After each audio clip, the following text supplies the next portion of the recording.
Բարև ձեզ սերի ժողովուրդ, խոսում է ամենայն հայոց Վարդան Ղուկասյան։ Նախ ուզում եմ շնորհակալություն հայտնեմ այն մարդկանց, որոնք որ գալիս են Սահմանադրական դատարանի մոտ եւ աջակցում են դոկուսակցությանը ավելի շուտ նաեւ տերին ուզում կանգնել իրենց գողացված ձայներին։ Ուզում եմ ասեմ, որ ամեն օր մինչեւ ամսի 4 հուլիսի առավոտյան ժամը 10:30-ից այն մարդիկ, ովքեր որ անդադ գրում են մեկ-մեկ ձայներին տեր ենք ուզում կանգնենք, ոնց աջակցենք ձեզ, չգիտեմ, ոնց ձեզ օգնենք եւ այլն, այդ մարդիկ համացածում ակտիվ լինելու հետ մեկտեղ շատ ցանկալի է, որ գան եւ կանգնեն Սահմանադրական դատարանի մոտ, դրանով իսկ ցույց տալով, որ իրենք եկել են եւ տեր են կանգնում իրենց ձայներին, գողացված ձայներին։ Բայց վհատվել, հիասթափվել, չգիտեմ, ասել վերջ գնաց կորավ, նմանատիպ դեպրեսիոն վիճակների մեջ ընկնել ոչ մի պարագայում պետք չէ։ Եթե ես գտնվելով այստեղ 17 ամիս արդեն, այս համակենտրոնացման ճամբարում չեմ կոտրվել, չեմ վհատվել, դուք ձեր դիվանների, բազմոցների վրա ազատության մեջ գտնվելով իրավունք չունեք կոտրվելու եւ վհատվելու, անկախ նրանից, որ նման այս տիպի ընտրություններ ըստ չի եղել ոչ Ռոբիկի ժամանակ, ոչ Սերժիկի ժամանակ, մասսայական ընտրակերտարարություն, վարչական ռեսուրս մասսայական, փող բաժանել մասսայական, ընտրակաշարք մասսայական։ Ուստի խնդրած կլինեմ, ինչպես նաև պահանջում եմ, որ մարդիկ գան իմ մյուս աջակիցների հետ միասին ամենօրյա ռեժիմով ժամը առավոտյան 10:30-ից հավաքում են Սահմանադրական դատարանի մոտ, կան եւ տեր կանգնեն իրենց ձայներին եւ ցույց տան ալամայությանը, որ հայ մեջ դեռ պայքարող տեսակ կա, մնացել է շատ ստվար, զանգված, բայց մնացել է, բայց այդ զանգվածը ենթակա է վաղը միսօր իրավիճակ փոխելու, թող ոչ մեկ գրամ չկասկած, ասիկ մեկ, երկրորդը, այսօր ես իմացա, որ Իսրայելի կառավարությունը մտադրված է երկուշաբթի օրը նախագիծ բերի, որով որ ուզում են ճանաչել հայոց ցեղասպանությունը։ Այս երկրորդ մասը կոնկրետ ուզում եմ հասցեագրել Իսրայելի կառավարությանը, շատ լավ կլինի, որպեսզի մեր բլոգերները, որոնք տիրապետում են անգլերեն լեզվին,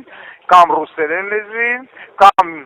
եբրայերեն, սա դնեն, տարածեն մաքսիմալ, որպեսզի նաև հասու լինի Իսրայելի կառավարությանը։ Եվ այսպես, շատ ցավալի է, որ Իսրայելի կառավարությունը որոշել է ընդամենը նոր ճանաչել հայոց ցեղասպանությունը։ Ես հասկանում եմ, այդ երկիրը ունի նաև իսկ քաղաքական շահերը, բայց լավ է ուշ, քան երբեք։ Եվ երբ որ Ադոլֆ Հիտլերը իրականացնում էր Հոլոկոստը սկսելուց առաջ այդ երևույթը հայտարարեց, ով է այսօր հիշում հայերի ցեղասպանությունը։ Եվ դա հնարավորություն տվեց իրեն իրականացնելու հրյաների ցեղասպանությունը։ Հիշեցնենք, որ Օսմանյան կառավարությունում տեղի ունեցած հայերի ցեղասպանության հետևից կանգնած էր այդ նույն Գերմանիան,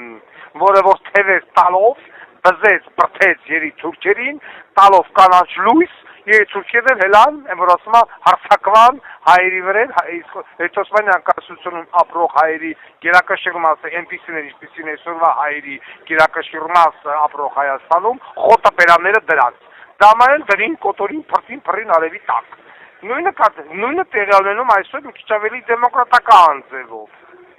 Մենք գնացինք կտրությունների մեկ բանը պայքարում ենք Սահմանադրական դատարան եւ այլն, չնայած ես հույս չունեմ այդ դատարանից, եթե մի դատարանում նստած է Սեդա Սաֆարյանի նման անառակը, բնականաբար ոչ մի դրական հույս, բայց ես ուզում եմ դեմոկրատական բոլոր ճանապարհներն ապահովենք, որպեսզի վաղը միսօր մեր լեզուն հասնի մինչև դրսի դուռը, երբ որ Ադրբեջանը իր ժողովրդին ասում է պիտի գան այսօր հետ ապրեն, որովհետև դուք անառակ եք արել 88-ից, բայց Հայաստանի թրքահապատակ իշխանությունը չի ասում, Ղարաբաղի ժողովուրդը, որ 3 տարի առաջ հանեցի ռադարեցի խիչի վերադառնան Արցախ։ Ոչ, ասում եմ ես խաղաղություն եմ բերենք Նիկոլ Փաշինյան պոզի տղեր, ինքը խաղաղություն չի բերենք, կբերել լիակատար կապիտուլյացիա եւ Հայաստանը դանդաղած ճանապարհ մտցնում է Թուրքիայի երախը։ Եվ այս process-ը պիտի կանգնացնի ինչ-որ մի երրորդ պետություն, դա կլինի ռուսը, դա կլինի պարսիկը, թե դա կլինի Իսրայելը, բայց մի երրորդ պետություն այս process-ը կայունացնելու, ինչպես եղել է 20-ական թվականներին, երբ որ Հայաստանի լիակատար ոչնչացումը կանխեց Կարմիր բանակը, որի որ մենք պետք է շնորհակալ լինենք։ Այսօր այդ նույն իրավիճակը 100 տարի անց նորից կրկնվում է եւ այս իշխանությունը, որը որ եկել է ոչ լեգիտիմ ճանապարհով, Իսրայելի կառավարությունը չպետք է ճանաչի այս իշխանությանը որպես լեգիտիմ իշխանություն։ Դա բխում է Իսրայելի շահերից նաեւ, որովհետեւ այս իշխանությունը ամբողջովին թրկահապատակ իշխանություն է։ Պարլամենտական ընդդիմությունը ամբողջովին թրկահապատակ ընդդիմություն է։ Նայեք այսօր այդ պարտիկ Եթե վաղը կվեկալեն մանդատները, կետան կնասեն, ցեմենտ բիտոնով կպայե Նիկոլ իշխանությունը, Նիկոլն էլի նույնը կանի ինչ-որ էտարեց այս վերջի 5 տարին, այնա խնդրեմ, իշխան Զաքարյան Բոզի տղեն, որը որ թալանել է երկիրը, ընդամենը 300 միլիոն դրամ, 30 միլիոն դրամ, չգիտեմ, ինչ-որ X գումար վճարելու է, ասելու են բարի ճանապարհ, ինչ լափել ես լավ ես արել։ Այն գազի վարդան եւ այլն, որը 130 հատ արշավ է գույք ունի, բացարձակապես սկիչ հետևից չնեցան, որը որ ընտրությունների ժամանակ ամբողջ Գազպրոմով փողավոր բաժանում էին Տաշիսամուի համար, չգրացի չբռնեցին, այն կանդալա այն սիֆիլիսիկը, որ քիթը թափած է, խոզնակեր է, սիֆիլիսը ա եղել, չգիտեմ, տվին տնային կալանք, շո պրծավ։ Այսինքն, այս իշխանությունը ընտրությունից ընտրություն է միայն դառնում կոռուպցիայի եւ կաշառակերության դեմ պայքարող։ Ընտրությունը բպրծնում է դոդի գագոյին ուզում բռնեին կզսել, շո մոռացան։ Իսկ ես ժողովրդի մեծամասնությունը կոմբիկ era, խոտը դեմը դրած, փողը դու ինչ ուզում ես արա։ Եվ ցավում եմ, որ նման պատկեր է, բայց Իսրայելը չպետք է ճանաչի այս ընտրությունները լեգիտիմ։ Եվ ցավում եմ, որ դոկուսակցություն չկա իշխանության մեջ, որովհետև եթե իշխանությունում լիներ դոկուսակցությունը, անպայման Հայաստանի կառավարությունը եւ Հայաստանը կմիանար Հունաստան, Կիպրոս, Իսրայել ռազմավարական դաշինքին, անպայման կմիանար։ Առանց ինչ-որ ալևալության կմիանար, ընդդեմ մեկ ընդհանուր թշնամու, որի անունն է Թուրքիա։ Բայց արգազան Իսրայելի կառավարություն ունենք այն ինչ-որ ունենք ընտրակաշարք, վարչական ռեսուրս,